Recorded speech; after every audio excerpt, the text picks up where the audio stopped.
Baik, terima kasih. Selamat siang, saudara sekalian yang dikasihi Tuhan. Selamat siang, saudara yang dikasihi Tuhan. Thank you. I need that energy. Saya tahu setelah makan, seringkali memang tadi sudah dikatakan, kemungkinannya cuma 2, makin seger atau makin ngantuk. Saya paling sedih kalau dikasih ngajar slot setelah makan siang di kelas. Sebab saya harus jungkir balik 2 kali lipat lebih lucu supaya mahasiswanya melek begitu ya. Terima kasih untuk kesempatan yang diberikan kepada saya untuk melayani di retreat kali ini. Terakhir kita ketemu 4 tahun yang lalu, tahun 2018. And yes, just in case you are wondering, I did lose weight. Bagi saudara-saudara yang ingat saya 4 tahun yang lalu, saya 20 kilo lebih berat. Sekarang 20 kilo lebih ringan. Resepnya cuma 1 jalan sehari 2 jam, pagi sejam, sore sejam, makan tidak berubah. Langsing. Seperti yang sudah Bapak Ibu saudara sekalian dengar dan ketahui, sekarang saya mengajar sebagai Professor of History of Christianity and Reformed Theology di Calvin Theological Seminary di Grand Rapids, Michigan. Saya baru pindah summer kemarin, bulan Juli tepatnya. Sebelum itu saya mengajar di Trinity Christian College di Chicago selama 21 tahun. Mengajar di Calvin sebetulnya adalah pulang kampung istilahnya, karena selama 9 tahun, dari tahun 92 sampai 2001 saya studi di Calvin, menempuh 3 program studi, 2 master dan 1 PhD. Jadi saya ke Grand Rapids bukan sebagai orang baru sebetulnya, jadi saya tetap membina hubungan, dan sekarang profesor saya pensiun, profesor yang membimbing saya di waktu saya PhD. Jadi istilahnya sekarang saya duduk di kursinya dia. Rada menyeramkan juga sih. Cuman ini merupakan satu kehormatan, dan ketika Calvin Seminary mendengar bahwa saya diundang ke IREC Trinity untuk menjadi pembicara, mereka sangat senang. Mereka juga menyampaikan salam dari Calvin Seminary, dan mereka juga memberikan sedikit gift supaya boleh menjadi kenangan untuk saudara sekalian di IREC Trinity. Satu hal mengenai Calvin Seminary yang saya ingin sampaikan di sini adalah bahwa seminary education zaman sekarang bukan lagi seperti dulu. Zaman dulu kita mikirnya yang namanya masuk seminari pasti mau jadi pendeta. It's no longer the case. Calvin Seminary punya banyak program, bahkan juga termasuk non-degree program yang bisa ditempuh secara online. Jadi ini sangat baik untuk pemimpin gereja, majelis, jemaat, guru-guru sekolah minggu dan sebagainya yang ingin memperkaya mengenai pemahaman teologi atau confession atau education dan sebagainya, bisa mengambil hanya 1 kelas 1 semester secara online, fully online, tidak perlu ke kampus, dan ini merupakan berkat bagi anak-anak Tuhan, gereja Tuhan di seluruh dunia. Jadi semua orang dimanapun juga berada bisa mengambil. Kalau saudara berminat silahkan berbicara dengan saya. Saya juga ada beberapa kelas yang online yang saya ajar. Ya, itu salam dari Calvin Theological Seminary. Kita akan memikirkan tentang gereja, dan sebelum itu saya pengen tahu dulu, soalnya saya nggak suka kalau cuma dicancang tahu. Saya orang Jawa jadi langsung keluar bahasa Jawa. Dicancang tahu, diikat di satu tempat begitu, saya nggak bisa. Saya perlu tahu ini kamera ini bisa menangkap saya sejauh mana. Kalau saya sampai sini masih ketangkep nggak? Masih? Sampai di sini masih ketangkep ya? Suara bagaimana? Nggak perlu mic itu? Oke, good. I'll try to speak as loud as I can. Kita akan memikirkan tentang gereja, kita akan memikirkan tentang apa itu artinya menjadi satu tubuh Kristus. Tadi Pak Pendeta Lee sudah menyampaikan pengajaran dari firman Tuhan dari 1 Korintus dengan jelas sekali. Kita akan membahas rencana saya, my plan is to start from the very foundation.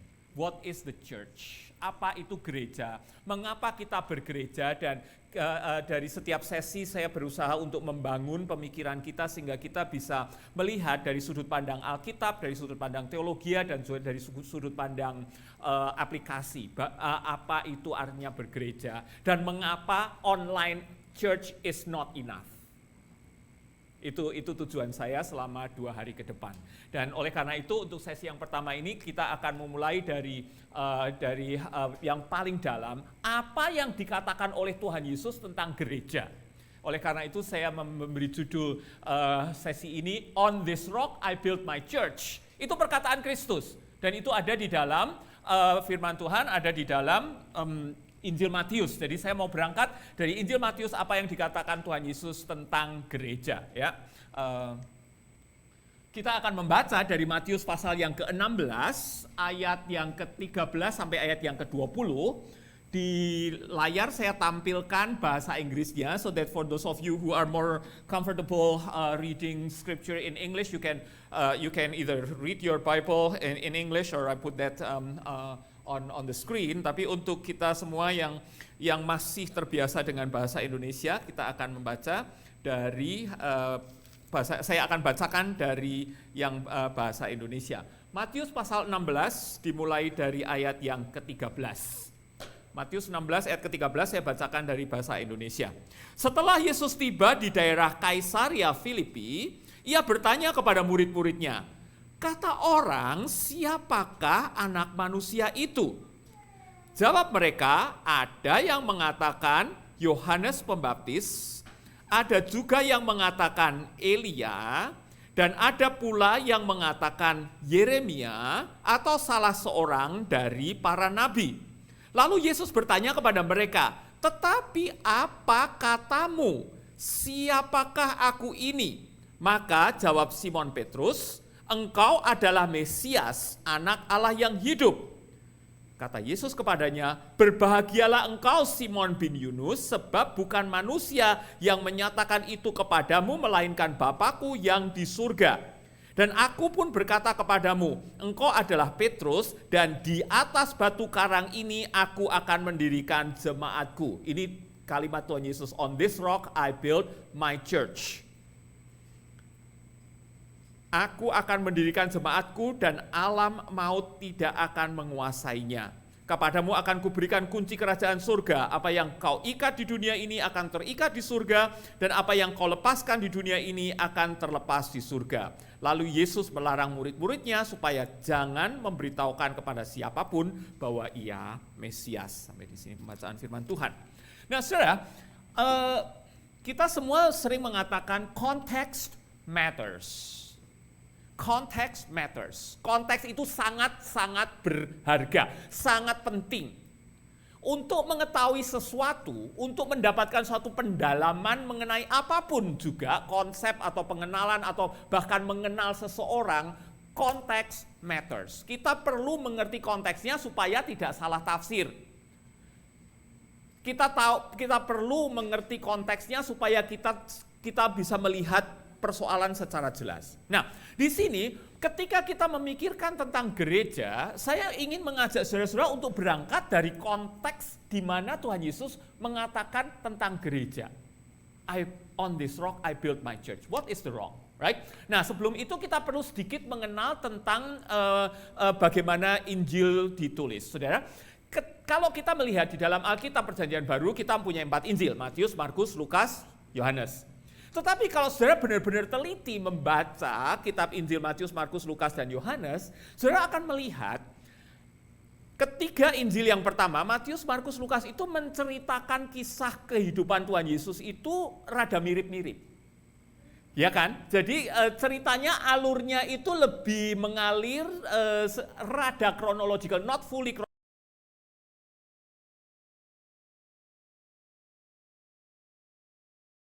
Injil Yohanes itu agak berbeda, ceritanya juga berbeda, kisahnya juga berbeda, cara menulis sejarahnya juga rada berbeda. Nah, di sini penting untuk kita ketahui demikian, saudara.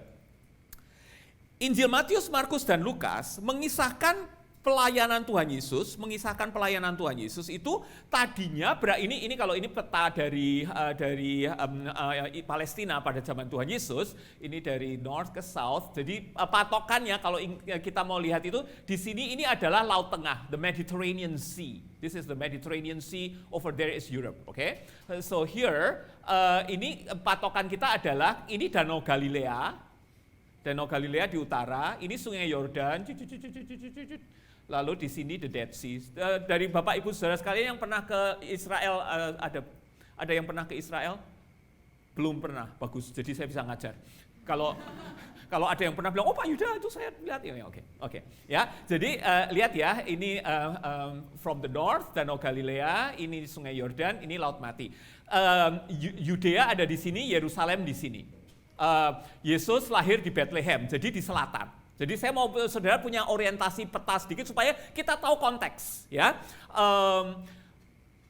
Bethlehem itu di selatan di Yudea. Nah, kalau kita membaca Injil Matius, Markus dan Lukas, kisah perlayanan Yesus itu berangkat dari Galilea. Ini Yesus mulai melayani ketika dia umur 30-an tahun di north di Galilea. Jadi semua cerita-ceritanya ditulis oleh Matius, Markus dan Lukas rada mirip-mirip dari Galilea. Lalu kemudian Yesus bersama murid-muridnya, 12 muridnya menuju ke selatan, lalu ke Yerusalem. Di situ Yesus ditangkap, lalu diadili, lalu disalibkan, mati, dikuburkan, bangkit di Yerusalem.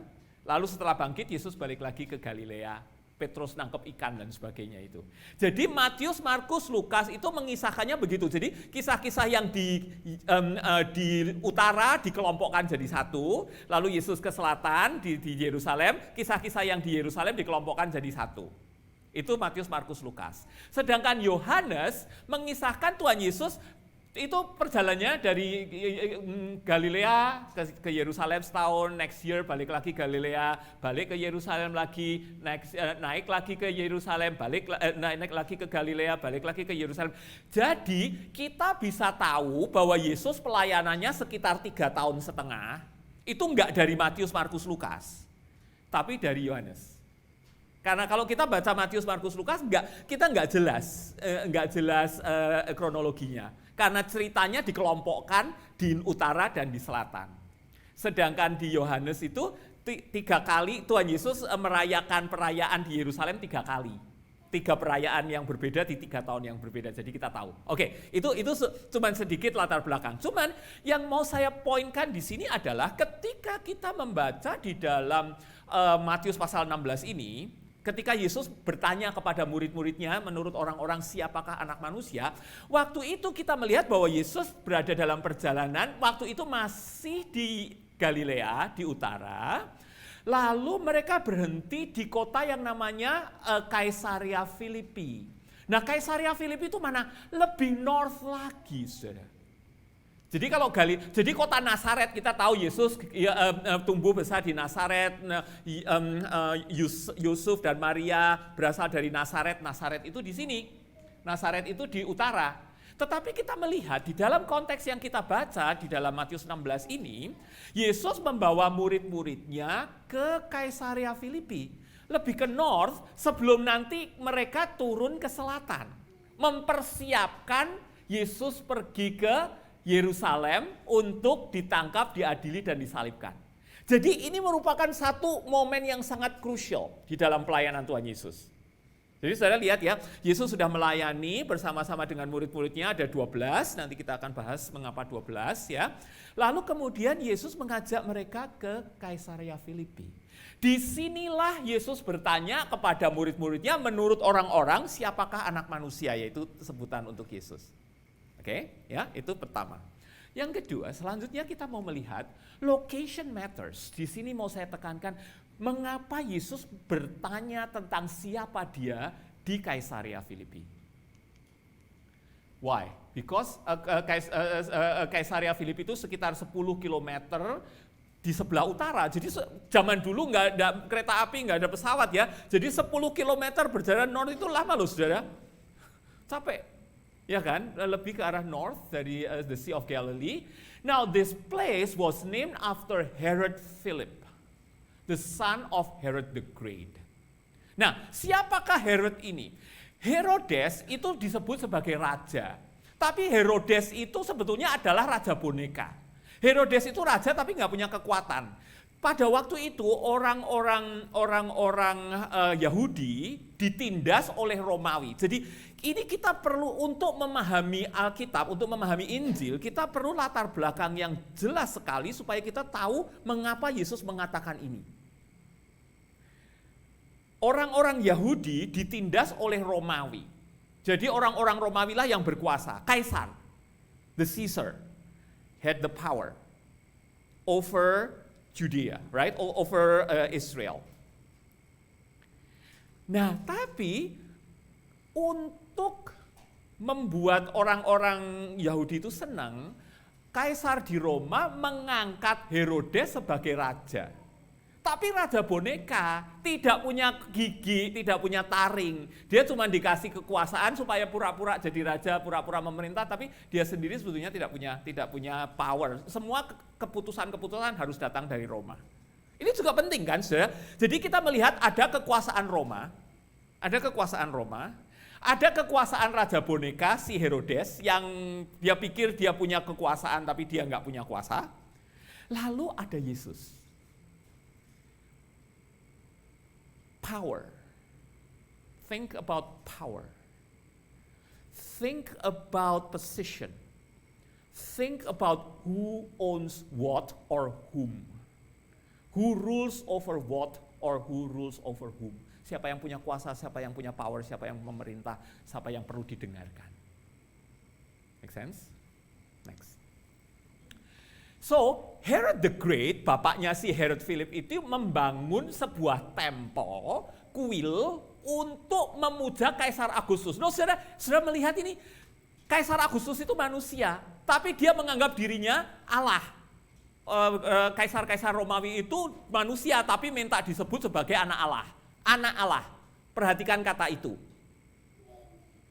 Jadi ini ada manusia yang mau diminta dianggap jadi anak Allah. Lalu si Herod ini siapa? Herod ini kan cuma raja boneka kan. Jadi untuk kiss up, untuk supaya dia disayang oleh Kaisar Agustus, dia bangun kuil, bangun tempel supaya manusia menyembah si Kaisar Agustus. Sangat menarik bukan? Power struggle bahkan up to the point of human beings uplifted as though he was a god. Next, ya. Jadi itulah sebabnya maka Herod Philip itu memberi namanya dia kepada kaisar. Jadi kota itu akhirnya disebut Kaisaria Filipi. Di Kaisaria karena ada tempel untuk Kaisar Agustus. Tetapi si Herod Philip juga namanya juga udah bangun susah-susah. Nama dia juga harus ada di situ dong. Jadi makanya dikasih nama Kaisaria Filipi. Ada kaisar, ada si Philip. Now you start to see the connection. Jadi even kota Kaisaria Filipi itu sendiri punya sejarah yang sangat penting. Mengapa Yesus membawa murid-muridnya, ke-12 muridnya itu ke sana. Nah sekarang pertanyaan kita, kenapa Yesus pilih muridnya 12? Kok nggak 10? Kan enak genep. Balik lagi Jawanya keluar, saudara. Kenapa nggak 40? Kalau mau kita mikir 40 kan orang perjanjian lama, 40 hari 40 malam, Yesus berpuasa 40. Kenapa 12? Saudara, pemilihan 12 itu sangat penting. Mengapa? 12 tribes of Israel, thank you very much. Yes. Why is it so important? 12 tribes of Israel. Not necessarily the judge. Who were the 12 tribes of Israel? Orang pilihan. Keturunan Abraham. Sejak di dalam perjanjian lama, Tuhan sudah memilih Abraham. Tuhan mengatakan kau akan menjadi bangsa yang besar, menjadi umat Allah, pilihan Allah. Sejak pada zaman Abraham, long time before Jesus, God had chosen his people. God has chosen his people to be his covenanted people, Tuhan membuat perjanjian. Arti perjanjian di dalam Alkitab itu adalah Tuhan mengatakan, you belong to me. When God called Abraham, God made Abraham his people. You belong to me. Belonging. Itu inti dari menjadi umat pilihan. Nah, Tuhan sudah memilih umatnya dari sejak zaman perjanjian lama. Yesus melanjutkan misi Allah di dalam perjanjian baru dengan memilih 12 rasul untuk menjadi cikal bakal gerejanya. Jadi mengapa 12 itu sangat penting? Mengapa 12 itu sangat penting? Ngerti? Jadi kelanjutan dari perjanjian lama menuju perjanjian baru. The 12 tribes of Israel reflected in the 12 apostles of Jesus. Nah, sekarang di dalam persekutuan bersama dengan ke-12 muridnya itulah Yesus mau menunjukkan kamu ini gereja. Jadi di sini Yesus menantang murid-muridnya, ya, menanyakan. Nah, sebelum itu Caesarea Philippi adalah sebuah tempat yang sangat indah. Itu adalah the largest springs, mata air yang terbesar untuk Sungai Yordan. Kemudian ini juga adalah batas paling utara dari wilayah Palestina, ya. Nah, jadi di sini kita melihat the power of Caesar and Herod and the temple. Saya ingin sekali saudara ingat ini. Jadi context matters, oke? Next, ini saya ambil dari bibleplaces.com. Ini mata air yang ada di Caesarea Philippi. Jadi bayangin Yesus bersama murid-muridnya ada di samping mata air ini. Indah sekali kan? Ya, indah sekali. Kemudian inilah puing-puing dari the Temple of Augustus yang dibangun oleh si Herod Philip tadi. Jadi saudara bayangin di antara mata air dan temple ini, disitulah Yesus bertanya kepada murid-muridnya, menanyakan pertama-tama adalah, who do people say that the Son of Man is? Right? Yesus menanyakan pada muridnya, jadi kamu sudah mengenal aku kan? Yesus sudah bersama dengan 12 muridnya, udah melayani bersama-sama. Sekarang waktunya untuk dites. Ya kan? Ini waktunya untuk ujian ini. Lalu Yesus menanyakan kepada muridnya, siapakah anak manusia ini? Menurut pandangan kamu, menurut yang kamu dengar dari orang-orang lain, siapakah anak manusia itu?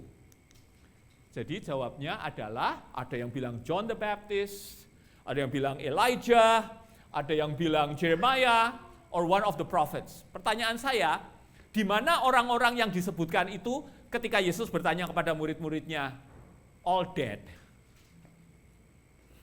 All dead. Ya kan? Yohanes Pembaptis baru saja kepalanya dipenggal sama si Herodes. Ingat ceritanya, ya.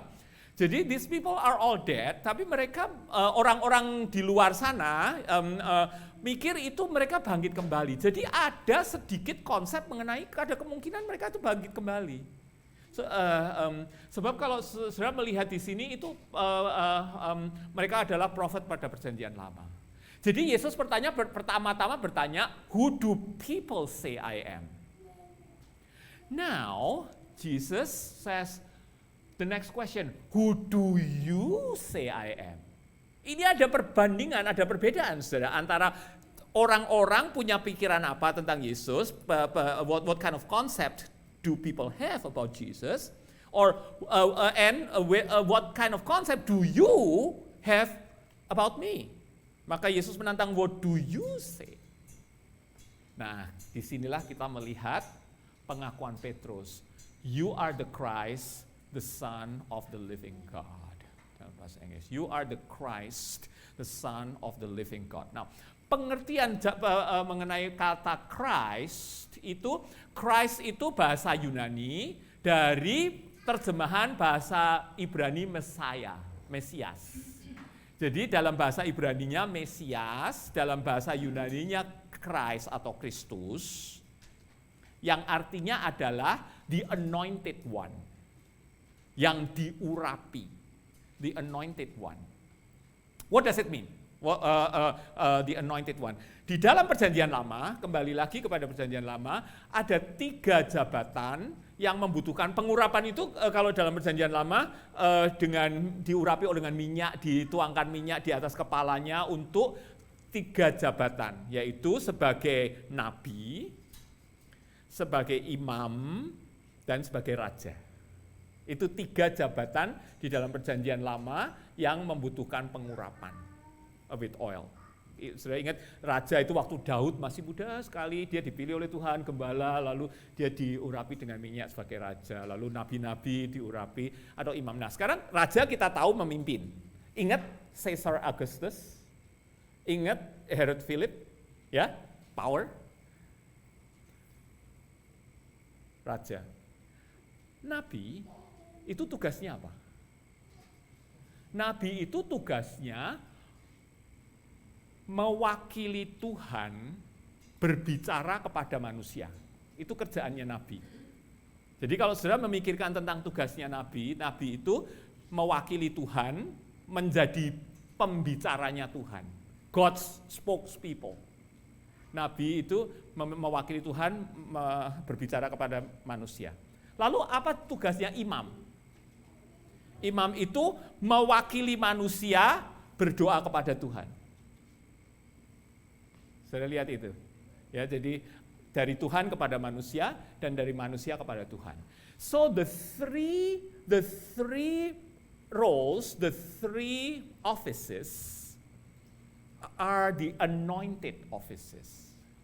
Nah, di dalam Yesus 3 itu jadi 1. Jelas. Di dalam Yesus 3 itu, Yesus adalah raja, imam, dan nabi. Jadi 1. Itulah pengakuan Petrus.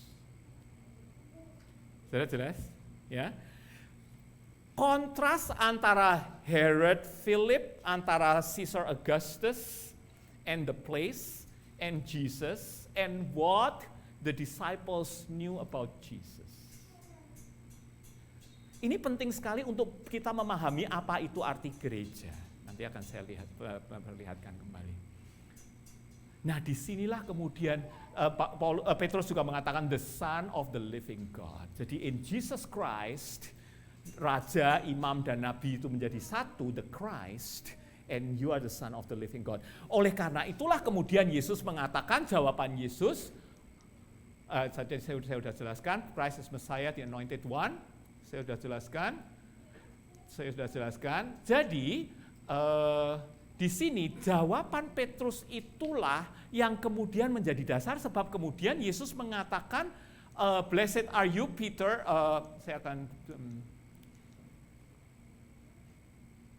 lalu Tuhan Yesus mengatakan, blessed are you Peter, because this was not revealed by human beings, but by my Father in heaven. Sebab jawaban ini bukan berasal dari manusia, tetapi berasal dari Tuhan sendiri. Tuhanlah yang memberikan jawaban kepada Petrus. Tuhanlah yang memberikan jawaban kepada Petrus mengenai siapakah Yesus ini. Nah, di sini saudara, disinilah kita melihat kemudian Tuhan Yesus mengatakan, on this rock I build my church. Nah, pertanyaannya adalah rock-nya ini siapa atau apa? Ya, jadi kita sudah tahu terlebih dahulu konteksnya sangat penting. Lalu kita sekarang kemudian melihat on this rock I build my church. Nah, kata church ini di dalam bahasa Yunani itu menunjukkan, saya akan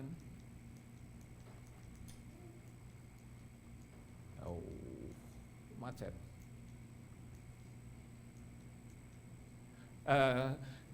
Saya skip yang atas dulu. Jadi di sini pengertian the church dalam bahasa Yunaninya adalah ekklesia. Ekklesia itu kalau saudara melihat kata ekklesia itu adalah itu out of X. Kalau kita bilang exit, X itu selalu out. Ekklesia itu dari kata kaleo, artinya dipanggil. Called out. Called out. Ekklesia itu adalah people to be called out, to be gathered, assembly, perkumpulan. Nah, saudara, tadi saya sudah bawa saudara untuk berpikir dari perjanjian lama, 12 bangsa Israel, 12 suku Israel, menuju kepada 12 murid Yesus. Tadi saya sudah katakan Abraham dipanggil keluar. Ingat Kejadian pasal 12, Tuhan memanggil Abraham, keluar dari rumah bapamu, keluar dari keluargamu, keluar dari tempatmu, pergi menuju kepada tempat yang aku tunjukkan kepadamu. Di situ Tuhan sudah memanggil Abraham keluar. Jelas? Itu sudah eklesia. Jadi Tuhan sudah menetapkan gerejanya sejak Abraham. Saudara baru sadar? Jadi gereja Tuhan itu bukan cuma berdiri ketika ada Tuhan Yesus bangkit. Tuhan sudah memanggil, jadi masalah panggilan Tuhan memanggil keluar umatnya untuk menjadi miliknya, itu sudah gereja. Dipanggil keluar. Jadi saya sudah katakan Yesus ini melanjutkan misi Allah di dalam perjanjian lama. Yesus melanjutkan apa yang sudah Allah lakukan sekarang di dalam perjanjian baru. Nah disinilah 12 murid itu menjadi tonggak. Nah disinilah kemudian Tuhan Yesus menanyakan tentang confession of Peter, ya kan? Sehingga ketika Petrus menjawab, jadi sekarang saya balik ke atas lagi, what is the rock? Nah kita di sini perbedaan antara gereja Protestan dengan gereja Katolik itu cukup dalam di dalam hal ini. Saya ingin saudara juga mengenal lebih dalam tentang gereja Katolik. Kenapa gereja Katolik itu sampai sekarang masih punya paus, lalu ada kardinal, lalu ada imam-imam dan sebagainya? Sebab di dalam teologianya gereja Katolik yang menjadi rock itu Petrus orangnya. Karena Petrus yang mengaku, menyatakan you are the Christ, the Son of the living God, maka oleh gereja Katolik ditafsirkan, oh Tuhan Yesus mendirikan gereja di atas Simon Petrus. Dan kebetulan menurut tradisi gereja, Petrus itu kemudian setelah Yesus mati, bangkitkan dan naik ke surga, Petrus itu pergi ke Roma, lalu kemudian dia disiksa, disalibkan secara terbalik, dan dia menjadi martir di kota Roma. Seolah-olah Petrus, manusia si Petrus ini orangnya jadi dasar gereja. Jadi bishop di kota Roma yang kemudian menjadi paus itu adalah murid langsung dari Petrus. Jadi menurut gereja Roma Katolik, Yesus mendirikan gereja di atas Petrus. Si Petrus manusia ini, the rock-nya itu Petrus. Sedangkan kalau penjelasan dari gereja Protestan, dari Martin Luther, Calvin dan sebagainya, Yesus bukan mendirikan gereja di atas Petrus si manusianya, tetapi Tuhan Yesus mendirikan gerejanya di atas pengakuannya Petrus bahwa Yesus adalah Mesias, anak Allah yang hidup. Saya lihat bedanya. Nah, tentu saja saya berdiri di atas penjelasan gereja Protestan. Sebab begini, saudara, kalau saudara melihat dari perkataan Yesus, setelah Petrus mengatakan, "You are the Christ, the Son of the living God," kemudian Yesus mengatakan, "Blessed are you, Peter, because this is not from human beings but from my Father in heaven," right? Jadi pertama kali Tuhan Yesus mengatakan, "Blessed are you, Peter." Ya, lalu baru Yesus mengatakan, "And on this rock I build my church." Saudara, kalau saudara perhatikan, ada shift, ada perubahan dari Tuhan Yesus berbicara kepada Petrus sebagai manusia, itu kalau dalam tata bahasa itu second person singular. Tuhan Yesus mengatakan, "Blessed are you, Peter." Jadi Yesus kan berbicara kepada Petrus sebagai manusia kan, "Blessed are you, Peter." Oke, jelas ya. Lalu kemudian Yesus baru mengatakan, "And on this rock I build my church." Yesus berubah menuju kepada kata benda, bukan kepada manusia lagi. Kalau menurut saya, kalau kita melakukan penelitian Alkitab, ya, belajar Alkitab, kita harus jelas, kita harus hati-hati, ini perkataan Tuhan Yesus itu menuju kepada siapa? Apakah masih sama-sama menuju kepada Petrus the man, atau sudah shift? Kalau menurut saya sudah shift. Sebab Yesus pertama kali berbicara kepada Petrus, "Blessed are you Peter," second person singular. Lalu kemudian, "On this rock I build my church." Menjadi kata benda. Lalu this-nya itu apa? This rock-nya itu apa? Jawaban saya adalah pengakuannya Petrus. Bahwa Yesus adalah Mesias yang diurapi, anak Allah yang hidup. Make sense? Jadi gereja didirikan, gereja berdiri di atas pengakuan bahwa Yesus adalah Mesias, anak Allah yang hidup. Saya harap saudara ingat ini. Penting sekali untuk kita mengerti apa itu hakikat gereja. Tadi dari pengertian etimologinya, eklesia adalah orang yang dipanggil keluar. Ya, jadi kita dipanggil keluar berdasarkan apa? Berdasarkan pengakuan bahwa Yesus adalah Mesias, anak Allah yang hidup. Saudara, kita tidak bisa bergereja tanpa ini. Kita tidak bisa bergereja tanpa mengerti pengakuan ini. Gereja bakal ambruk kalau gereja tidak berangkat dari pengakuan apa yang dikatakan oleh Yesus, "On this rock I build my church." What is the rock? Sama halnya seperti kita kalau mau bangun rumah, fondasi, harus ada fondasi yang kuat. Nggak bisa kita bangun rumah tanpa fondasi yang kuat, pasti ambruk.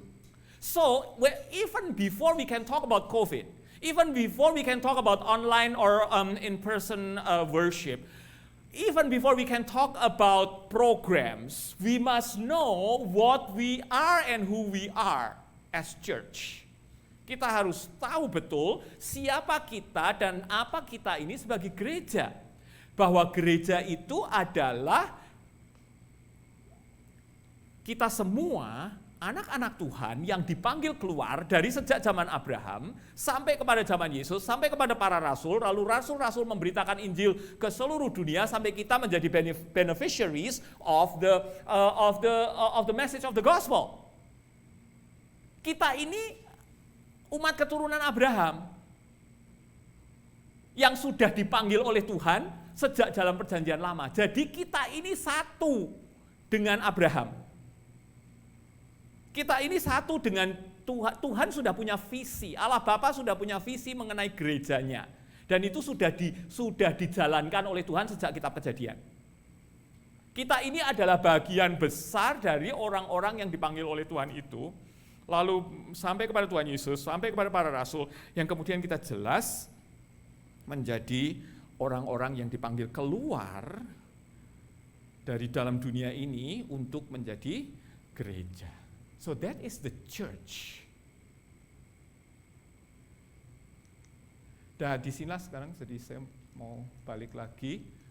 Sorry ini soalnya. Susahnya kalau sudah bikin bahan sebulan yang lalu terus diolah sekarang. Nah, jadi sekarang ini saya mau kembali ke 1 Petrus pasal yang kedua. 1 Petrus pasal yang kedua.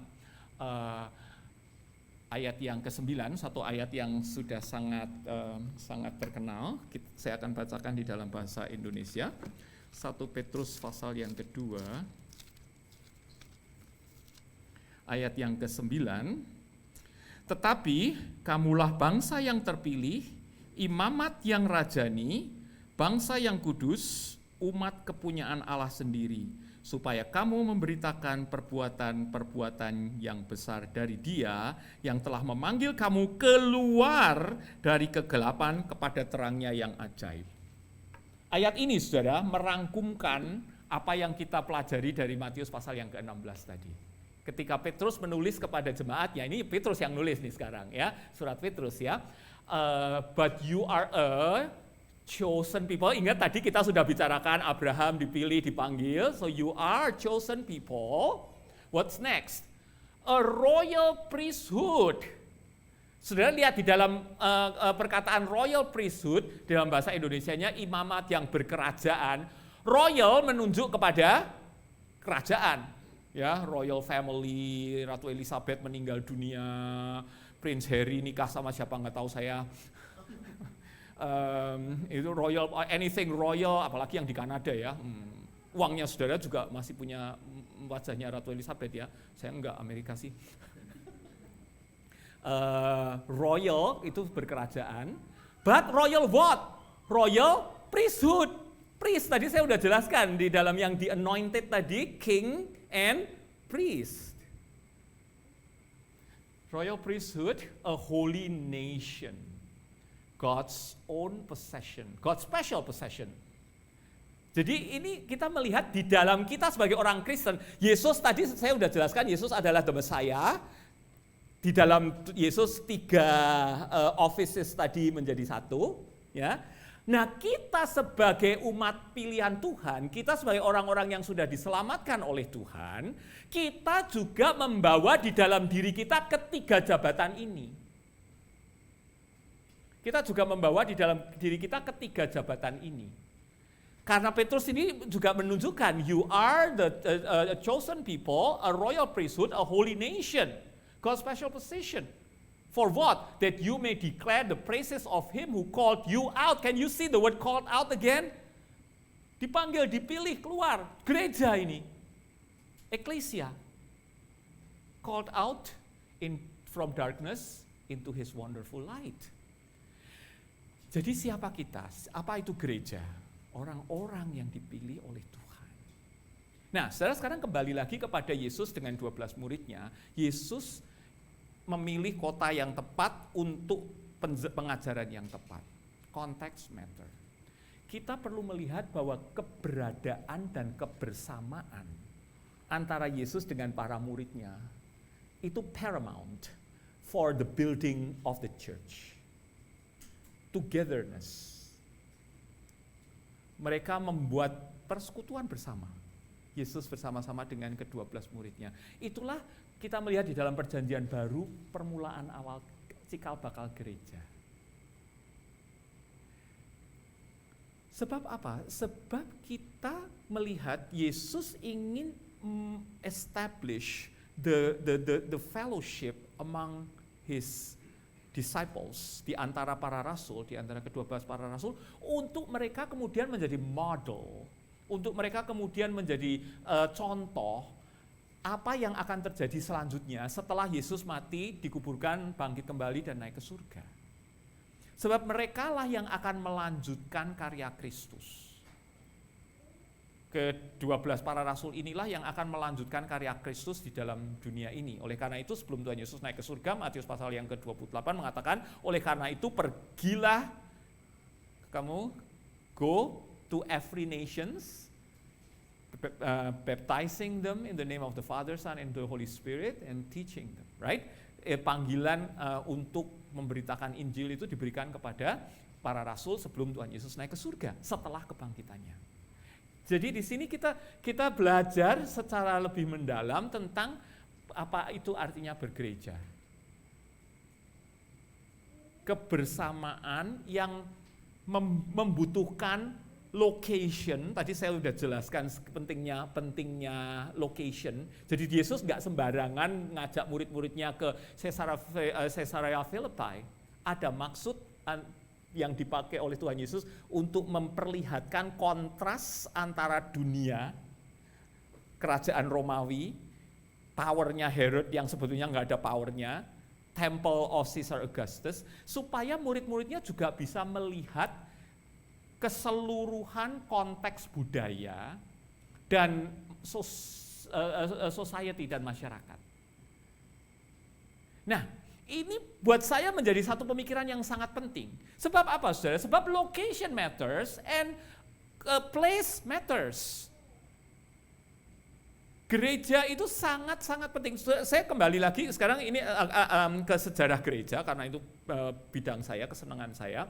Kalau saudara pergi ke sebuah katedral di Eropa, katedral yang tua sekali yang dibangun dari abad pertengahan, tahun 1200, tahun 1300.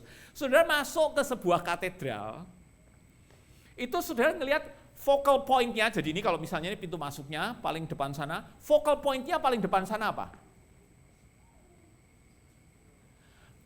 Altar buat misa. Ini saya ngomong gereja Katolik. focal point-nya itu adalah altar buat misa. Sebab bagi gereja Katolik yang penting kalau pergi ke gereja itu adalah menerima sakramen, hosti dan anggurnya itu untuk supaya kita menerima tubuh Kristus dan darah Kristus. Itu focal point untuk gereja dari abad pertengahan sampai reformasi sampai sekarang gereja Katolik. Kalau saudara pergi ke gereja Protestan, masuk focal point-nya apa?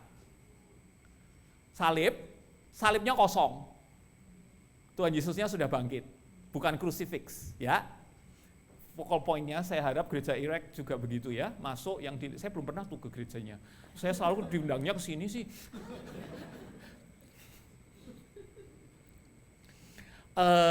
Salib, lalu di bawah salib apa yang jadi pusat? Mimbar. Mengapa? Karena firman Tuhan harus diberitakan. Beda. Context matters, place matters, architecture matters. Itu message yang kita lihat dari gereja, sejarah gereja ribuan tahun, saudara. Penting. Jadi di sini saya mau menekankan sekali lagi kebersamaan gereja, itu nanti untuk session besok itu saya membicarakan tentang preaching dan sebagainya. Kebersamaan gereja itu dibentuk, gereja itu berdiri dibentuk dari orang-orang yang dipilih oleh Tuhan yang mengerti konteks latar belakang dan teologi dan pengajaran Alkitab. Itu yang paling mendasar. Kita tidak bisa memikirkan program, kita tidak bisa berhasil mengundang orang-orang invite people to come to your church without this very foundation. Kalau gereja tidak kuat dengan pengertian pengakuan iman yang teguh, the church will only be a society. The church will only be an organization. Mungkin programnya bagus, mungkin buat ngajar anak-anak remaja atau anak-anak kecil, oh bagus sekali nyanyinya bagus, mungkin musiknya hingar-bingar indah sekali. But that is not church. Yang namanya church harus berangkat dari pengertian dipanggil oleh Tuhan, orang-orang di dalam pengajaran mengenai Kristus, Mesias, anak Allah yang hidup, dan menyadari siapa kita juga diurapi menjadi imam, nabi, dan raja. Saya akan pause dulu untuk tanya jawab, soalnya kalau saya dilanjutkan terus bisa ngomong terus nggak bisa habis. Saya lihat Bapak Ibu ngantuk manggut-manggut. Oh iya bagus. Saya sekarang mau dengar mungkin ada pertanyaan dulu sebelum saya lanjutkan. Silakan.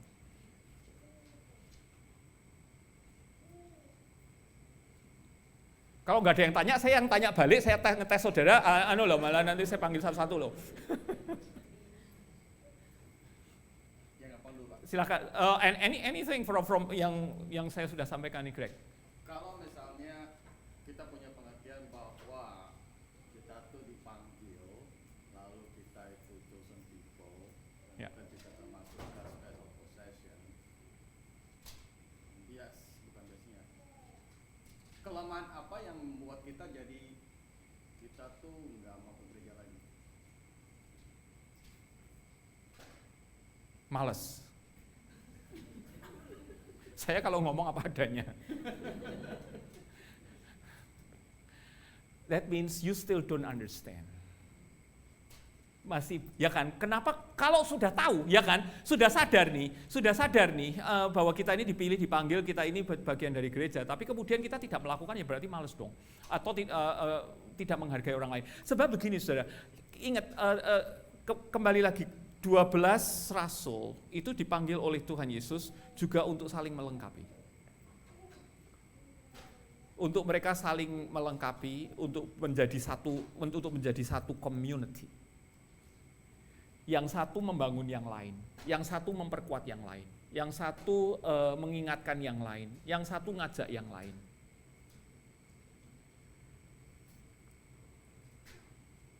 Kalau kita tidak menyadari bahwa kita sudah dipanggil seperti itu dan kita punya tugas bersama, itu kemungkinannya cuma dua. Nomor satu, malas. Nomor dua, egois. Soalnya saya bilang kenapa egois? Egois adalah karena cuma mikirin diri sendiri. Oh, saya udah ngerti Alkitab kok. Saya kembali lagi kepada persoalan online ya. Ibadah online itu it's only enough for you to hear the message of God. That's it. It only stops there. Ibadah online hanya cukup untuk itu saja, masih bisa dengerin Pak Pendeta khotbah, masih bisa ya, kalau ikut nyanyi ya nyanyi, tapi kadang-kadang enggak, kalau terima telepon ya dimatiin dulu dan sebagainya, tadi Pak Li udah mengatakan itu. You are only thinking about yourself, period. It's convenient, it's easy. Saudara tidak menyadari bahwa keberadaan si Petrus dan Andreas itu sama pentingnya, dan Petrus butuh Andreas, Andreas butuh Petrus. Kalau waktu itu Andreas nggak ada di situ, Andreas nggak dengar pengakuannya Petrus.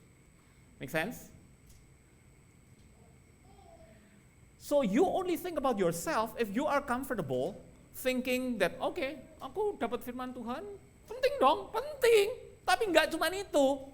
Sebab saudara juga dibutuhkan oleh saudara yang lain. Keberadaan saudara membuat saudara sukacita. Saudara, jangankan saudara yang sudah dewasa, keberadaan si Judea sama siapa tadi baby yang satunya lagi, itu membuat kita semua sukacita. Mereka crawl pada motret-motret, mamanya seneng mau dikomersialkan, tadi mana mamanya? Oh iya. Sudah sadar itu? Keberadaan kita bersama-sama di sini itu saling membangun. Bahkan keberadaan anak-anak kita itu saling membangun. Karena kita saling dibutuhkan dan saling membutuhkan. Kalau kita cuma puas, oh sudahlah pokoknya online saja, yang penting kan saya dengar firman Tuhan. Stop it. No, it's not enough. Sebab kembali lagi panggilan, you are the chosen people. Saya harap agak membantu sedikit ya. Sorry kalau saya panggil saudara malas dan egois. Bukan maksud saya begitu, cuman harus bikin efek gitu biar ingat. Ada lagi pertanyaan, saudara? Yes, silakan. Tapi sekarang gereja banyak yang memberikan program-program. Yes. Nah, kalau begitu apa itu udah melenceng dari pengakuan itu? Betul, ya pokoknya begini, masalahnya kalau cuma program oriented ya udah kehilangan fokusnya. No, kalau the church hanya fokus pada program, the church kehilangan dasar. Karena lupa, oleh karena itu seringkali akibatnya gereja sudah programnya bagus, tapi tetap saja merasa tidak puas. Sebab tidak ada pemahaman yang mendasar dari apa itu artinya bergereja. So, as a church, jangan kita program oriented. Program itu hanya sarana untuk kita bisa mengabarkan Injil, untuk kita bisa makin menunjukkan kepada semua sidang jemaat siapa kita dan apa panggilan kita. Program itu hanya menunjang, program tidak bisa menjadi yang utama. Sebab kalau kita cuma berantem mikirin program, terus itu seringkali itu majelis itu suka-sukanya gitu. Programnya harus gini, program. Jangan cuma mikirin program, dasarnya dulu apa. Dan jangan sekali-sekali tiru-tiru, ngikut-ngikut gereja lain. Oh gereja itu bikin gini. Oh kita mesti gitu. Loh pikir dulu konteksnya mereka apa. Kalau kita cuma membeong ngikutin mereka, tanpa kita bisa mengerti terlebih dahulu apa yang dibutuhkan oleh gereja kita juga sama saja. Keluar dana terlalu besar, keluar tenaga capek-capek, tujuan utamanya juga nggak tercapai. Program program penting, jangan bilang, oh Pak Yuda bilang nggak usah punya program. Salah loh, saya nggak ngomong gitu loh ya. Tuh kamera tuh. Program itu baik kalau menunjang kepada jemaat ini. Dan yang paling penting untuk gereja selalu mengingatkan, soalnya kan kita terutama gereja seperti IREC ini yang boleh dibilang immigrant church, lalu ada banyak mahasiswa dan sebagainya. Ini perlu diulang kembali, saudara. Jadi jangan dipikir sekali diajarkan cukup, enggak. Jadi dasarnya ini perlu diperkuat terus, diingatkan lagi supaya yang sudah tahu makin tahu, yang belum tahu jadi tahu.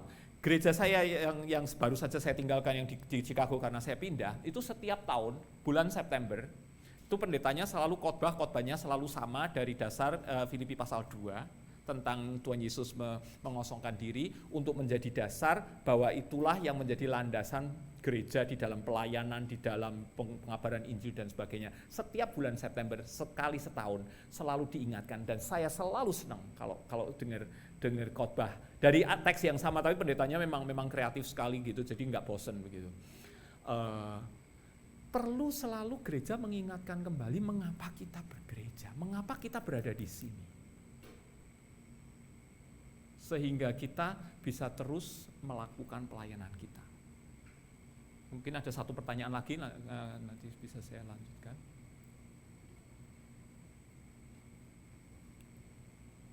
Yang di belakang tuh sana tuh pada tengok-tengok tuh si Adi. Enggak ada. Oke. Kita akan selanjutnya, saudara, kita melihat pengakuan ya. Sebentar. Nah, di sini kita melihat pengakuan, the confession. Ya, saya mau membahas itu. Betapa pentingnya gereja itu berdiri di atas sebuah confession.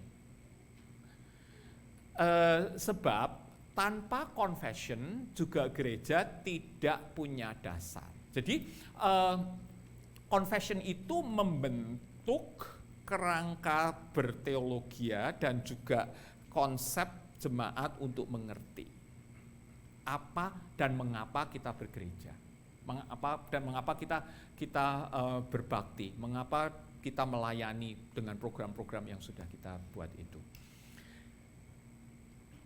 Di dalam nanti sesi sore setelah Kapita Selecta saya akan membahas lebih dalam lagi tentang pengakuan confession yang menjadi dasar bagi teologi reform, itu nanti untuk session nanti. Tapi untuk sekarang ini saya mau mempersiapkan saudara dulu untuk ke sananya.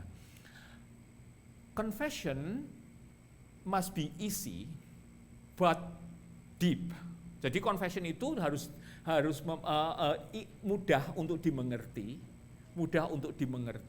tetapi harus mendalam. Confession yang diberikan oleh Petrus itu sebetulnya singkat kan? You are the Christ, the Son of the living God. Simple. Anak sekolah minggu disuruh menghafal 2 menit jadi. You are the Christ, the Son of the living God. So simple. Tapi maknanya sangat dalam. Saya sudah jelaskan tadi apa artinya Christ. Ya, hanya dengan satu kata itu saja sudah kembali ke perjanjian lama, sudah kembali kepada konteks tentang nabi, imam, dan raja, dan sebagainya. But then mengapa Yesus membangun gerejanya ketika dia mengatakan on this rock I build my church? Sebab gereja itu juga harus mengerti bahwa panggilan dari sejak perjanjian lama ketika Tuhan memanggil Abraham. Ketika Tuhan memanggil Abraham keluar dari tanah orang tuanya, dari rumah bapaknya, Tuhan berjanji memberkati Abraham. Kamu akan menjadi bangsa yang besar. Aku akan memberkati engkau. Orang-orang yang memberkati engkau akan aku berkati. Orang-orang yang mengutuk engkau akan aku kutuki, begitu kan. Dan olehmu semua bangsa di muka bumi akan mendapat berkat. And all peoples on earth will be blessed through you, Abraham. Nah, tetapi saudara, Abraham mati kan? Cuman punya anak Ismail lalu Ishak, ya kan? Bagaimana Abraham bisa menjadi berkat bagi seluruh peoples? Kalau saudara baca di dalam bahasa Ibrani-nya itu kata peoples-nya itu plural. Agak aneh kan, kalau dalam bahasa Inggris sudah namanya people kan juga udah plural kan. Tetapi ini plural masih dipluralkan lagi begitu. All peoples on earth. Jadi segala bangsa di seluruh dunia akan diberkati oleh Abraham.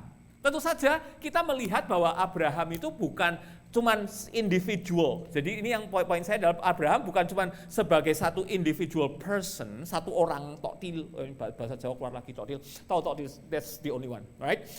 Not just as one single person, tetapi Abraham ini mewakili orang-orang yang di dalamnya Tuhan melihat. Jadi Abraham itu tidak singular person tapi mewakili kelompok manusia dan melalui Abraham inilah seluruh bangsa akan diberkati. Nah, penggenapannya di mana? Penggenapannya di dalam kedatangan Tuhan Yesus sebab Yesus adalah keturunan Abraham. Ya, jadi Yesus adalah keturunan Abraham. Jadi Tuhan, poin saya adalah Tuhan sudah mempunyai rencana untuk keselamatan seluruh umat manusia. Ketika Tuhan memanggil Abraham, melalui Abraham Tuhan akan bekerja memilih kemudian dari Abraham menjadi 12 rasul, 12 anak Yakub dan sebagainya menjadi 12 tribe, maksud saya 12 tribe bangsa Israel, dan Yesus lahir dari keturunan Yehuda, salah satu dari ke-12 suku Israel, dan dari situlah kemudian penggenapan dari panggilan Tuhan kepada Abraham, penggenapan dari janji Tuhan kepada Abraham, Yesus menjadi juru selamat bagi seluruh umat manusia. Nah, kemudian kita kembali lagi kepada confession-nya Peter. Karena kemudian kita juga melihat Peter menyatakan, "You are the Christ, the Son of the living God." Jadi di sini kita melihat kedatangan Yesus sebagai anak Allah yang menjadi manusia. Anak Allah yang menjadi manusia, you are the Christ, the Son of the living God. Kontras dengan Caesar Augustus, yang manusia yang mau dipanggil sebagai anak Allah. Saya lihat. Ya. Bukan manusia yang pengen berkuasa, bukan manusia yang minta diagung-agungkan dan diunggul-unggulkan, tetapi Yesus adalah anak Allah yang menjadi manusia, yang kita tahu bahwa dia menjadi manusia bukan untuk menjadi raja yang berkuasa seperti Kaisar Agustus atau Raja Herodes, tapi untuk mati di atas kayu salib. Justru mengalami kehinaan, kematian di atas kayu salib yang sangat hina. Power contrast tetapi dibalik. Yesus mau menunjukkan bahwa dialah anak Allah. Tetapi bukan dengan power seperti Kaisar Agustus atau Raja Herodes Philip. Nah, ini pengakuan gereja. Ini pengakuannya Petrus. Ini pengakuan di mana Petrus kemudian bisa pengakuannya menjadi dasar dari gereja. Jadi di sini kita juga melihat di dalam mendalami tentang siapa kita sebagai gereja, kita juga dipanggil. Tadi saya sudah katakan kita menggenapi tiga jabatan tadi kan, nabi, imam, dan raja, karena kita sudah diselamatkan oleh Kristus sebagai orang-orang Kristen, we are little Christs, ya. Jadi disinilah kemudian kita menyadari. Kita sudah mengaku, jadi the confession tadi ya, the confession kita sudah mengaku Kristus sebagai Mesias, Kristus sebagai anak Allah yang hidup. Lalu bagaimana kitanya yang adalah the little Christ ini juga berfungsi di dalam gereja di mana kita sekarang berada dan beribadah. Untuk menyatakan panggilan kita dan untuk memenuhi panggilan kita sebagai gereja. Tadi jawaban saya kepada pertanyaan Greg tadi ya, karena kita itu juga dipanggil untuk melayani bersama. Kalau saudara puas dengan ibadah online, saudara tidak melayani satu sama lain. Saudara tidak melayani satu sama lain. Bahkan dengan kita berdialog, bahkan kita setelah selesai ibadah atau sebelum ibadah, tanya apa kabarmu, bagaimana anak-anak, melihat pertumbuhan anak-anak, cerita, oh anak saya mau lulus SMA, mau daftar ke university ini, oh anak saya tolong doakan, anak saya sakit atau istri anak saya sakit. Itu adalah kita memenuhi panggilan ini, saudara. Melalui the confession yang kita katakan. Jadi Jangan cuma aku mengaku Yesus Kristus sebagai anak Allah yang hidup, benar, tapi bagaimana aplikasinya? Itu pentingnya confession. Confession itu dasar yang kemudian harus diaplikasikan, harus dilakukan. Harus dilakukan, bukan cuma ngerti doang, manggut-manggut, oh ya seneng retreat, seneng pulang habis itu tetap online doang, nggak datang ke gereja lagi. Bojai, tau bojai, nggak ada sayur.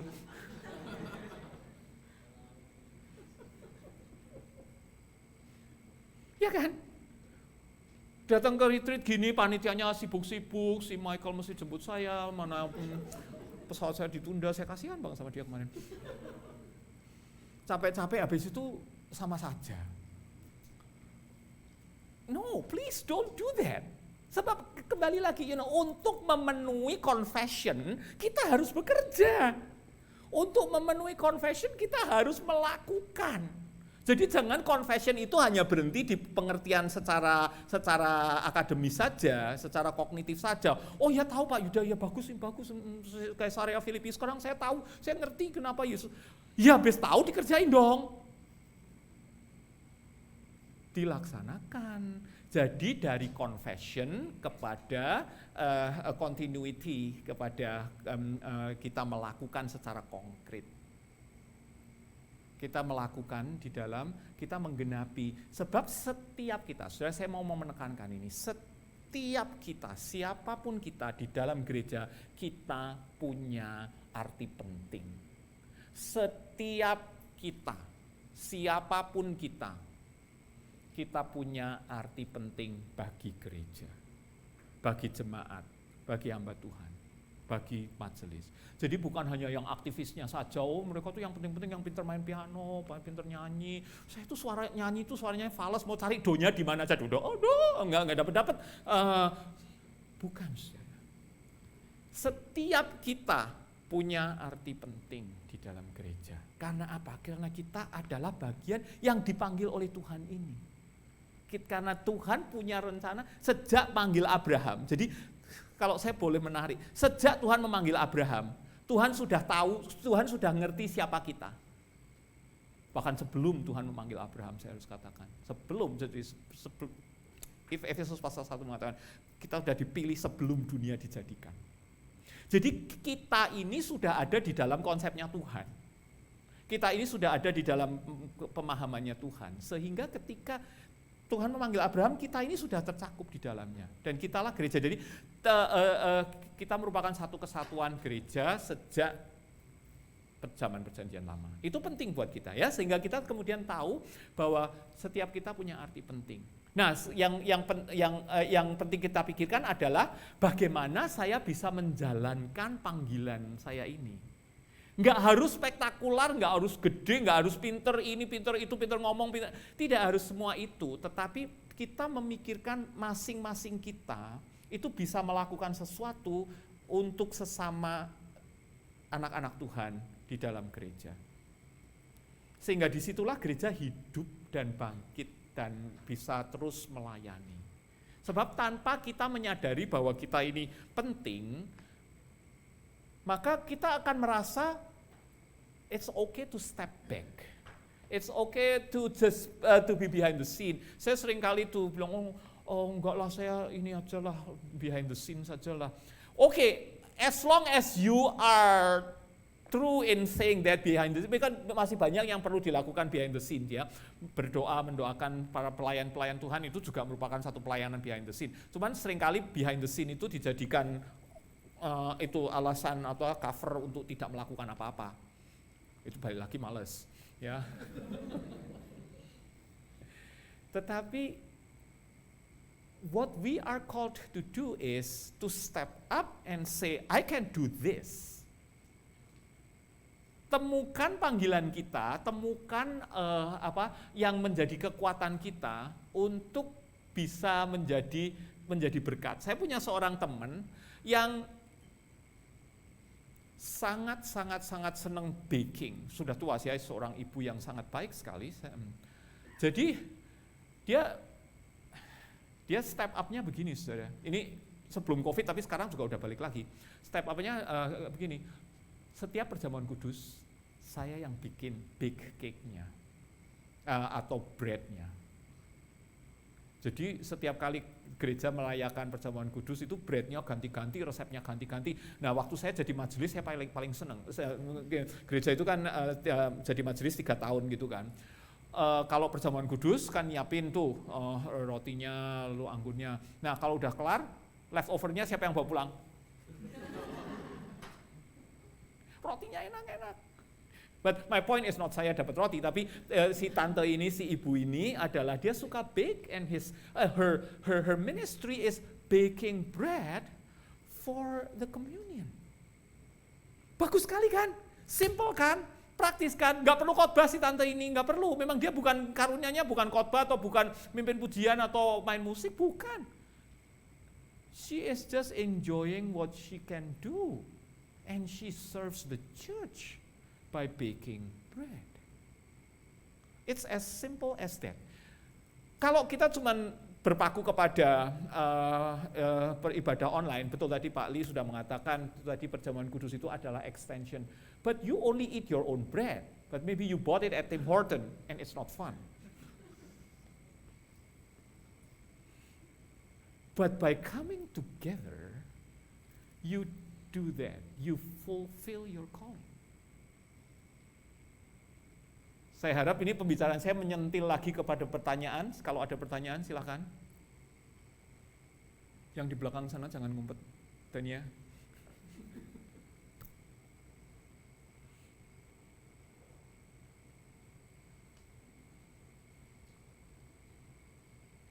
So now think about this. Think about what you can do, right? Sekarang saya minta bicara dengan tetangganya, ya, berdua gitu. Share dengan tetangganya apa yang bisa saya lakukan untuk gereja in the real sense. Oke, 1 menit. Saya mau kasih saudara 1 menit. Turn to your neighbors. Tapi jangan sampai suami istri. Jangan yang suami istri ya. Kalau sudah tahu suami istri bisa. Ya, terima kasih. Silakan share dengan tetangganya 1 menit. Masih sama aja, malah berantem ntar. Silakan, apa yang saudara bisa lakukan untuk gereja?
Oke, 1 menitnya udah habis.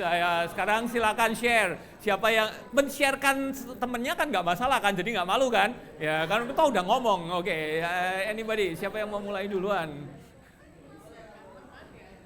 Men-sharingkan punya teman. Saya mau dengar dari yang pojok sana tuh anak-anak muda tuh, ayo.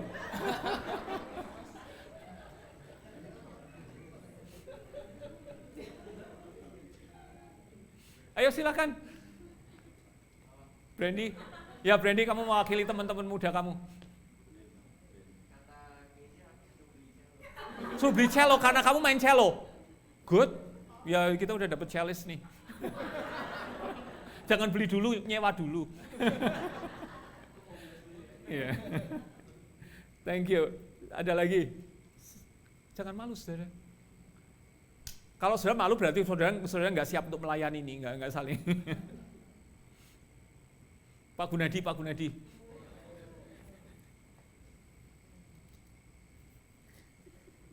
Loh dari sharing temennya, bukan Pak Gunadinya sendiri, cuma mengisahkan. Oh belum selesai, ya sejauh yang sudah selesai tadi.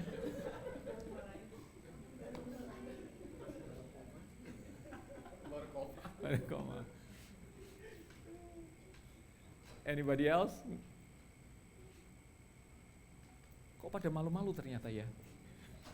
Oke, baik. Saya harap ini dengan sharing ini kita makin terbuka. Maksud saya, tujuan saya juga adalah bahwa kita juga belajar untuk terbuka. Saya memberi exercise ini jawabannya bukan yang paling penting, bukan. Cuman saya memberikan exercise ini untuk memberikan sedikit dorongan, nudging gitu supaya kita juga belajar terbuka dengan sesama anggota gereja. Seringkali kita terlalu pemalu.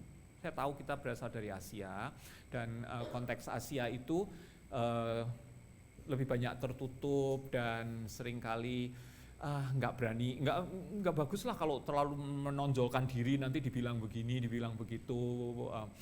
No, it's not the point.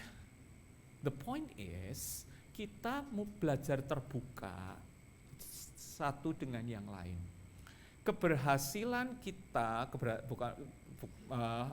keberhasilan kita sebagai gereja di dalam melayani Tuhan adalah kalau kita mau dan berani mengutarakan isi hati terhadap sesama.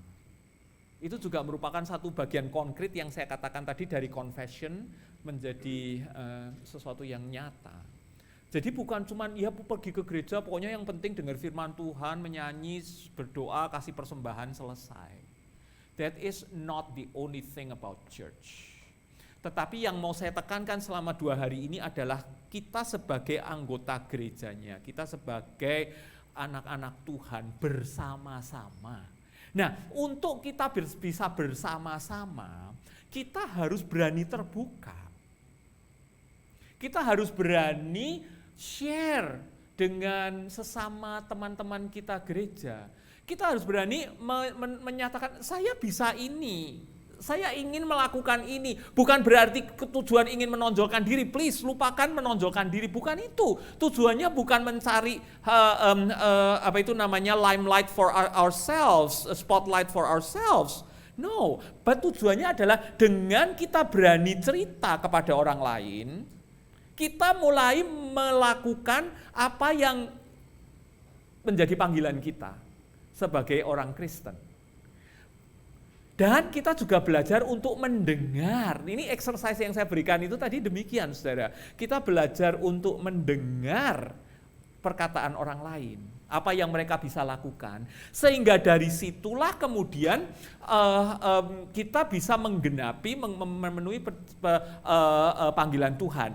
Nah, dengan kesadaran yang seperti itu, dengan kesadaran bahwa kita bisa memberikan sesuatu dan kita bisa mendengarkan sesama teman-teman anggota gereja kita, di situ saya berharap kerinduan kita untuk bergereja secara in person itu akan selalu dibangkitkan.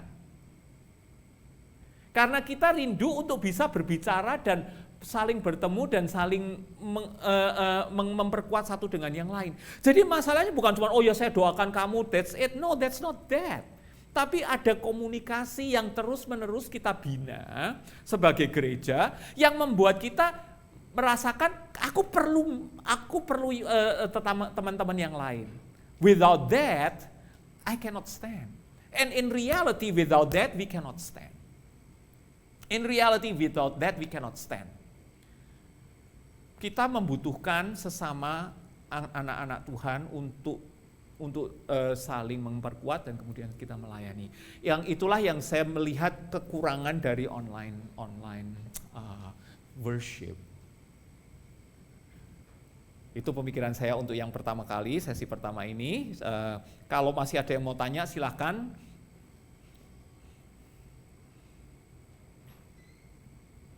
Silakan, Greg. Ya, silakan. Jawaban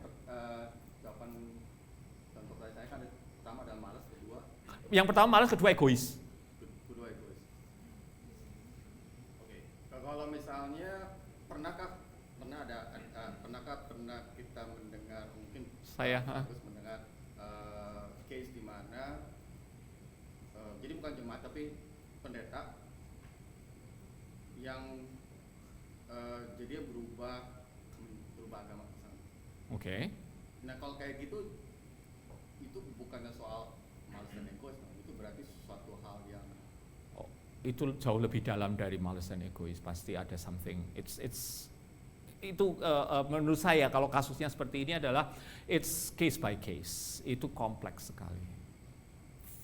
Psychological, family, society, itu ranahnya menurut saya sih ya, ranahnya sudah jauh lebih dalam. Yes, go ahead. Ini kan advice-nya kan buat orang yang sudah mungkin bergereja, terus mau balik lagi. Tapi kalau orang yang new seeker yang masih datang, bagaimana mereka bisa mengerti soal pentingnya di gereja person untuk melayani itu, mungkin mereka belum punya sense of that, masih mencari-cari. Great question. Kalau buat new seeker, great question. And my answer is, it's all the more important that we show that we need them and they need us. Bagi yang new seeker, all the more important, bagaimana mereka bisa bertumbuh di dalam iman kalau tidak dilingkungi, tidak disupport oleh sesama anak-anak Tuhan yang sudah lama bergereja. Jadi all the more important, kalau Anda punya teman-teman yang masih seeker, yang masih meraba-raba, yang masih mencari-cari, that's your golden opportunity. That's something so special. Justru ditunjukkan, we all need friends, we all need fellowship, we all need to be together, and the church is the answer. The church gives the answer. All the more important, walaupun mereka belum mengerti banyak tentang Alkitab, justru kesempatan. Kalau kamu mencari, ini ada teman-teman yang, jadi ini sebetulnya merupakan satu kesempatan emas sekarang ini bagi kita semua. Kalau kita tahu ada orang-orang yang sick seperti itu, sebab kita baru keluar dari COVID pandemic, ya kan? Jadi kita justru bisa lebih reach out, baik yang di kantor yang baru kembali ke kerja on-site atau campus, university dan sebagainya. This is our golden opportunity to reach out to those people because those people need us. They need the fellowship, they need to be strengthened. Because that's human nature. Great question. Good. Kita stop dulu sampai di sini, kita masih banyak waktu lagi nanti untuk sesi-sesi selanjutnya. Saya kembalikan pada Michael.